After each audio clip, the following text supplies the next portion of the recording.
Tayo sa pay in and pay out, nandito rin po yan sa more.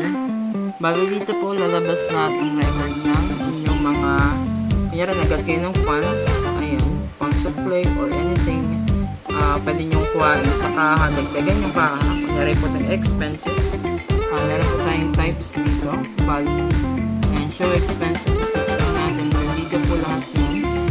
Pag mag-a-add tayo ng bagong expense, kanyari, magagamit tayo ng 1,000. So, kuha tayo sa kaha, payout, expenses, remarks, select naman po yung type dito. Ayan, expenses, pwede nyo palitan yan. Kanya dito is expenses.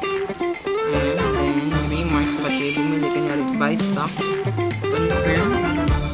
Ayan, then marirecord na po siya. Ayan. Then, isa-search lang po natin.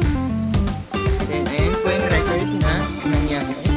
Yung date, yung anong type siya, kung pay in ba siya or payout, expense, amount, and then yung remarks niya, save as expense kung sino yung user or kung ilan yung kung saan kaha. Kasi itong terminal, ito po yung nagre-represent yung cashier 1, cashier 2, cashier 3. Pwede po siyang i-connect mo.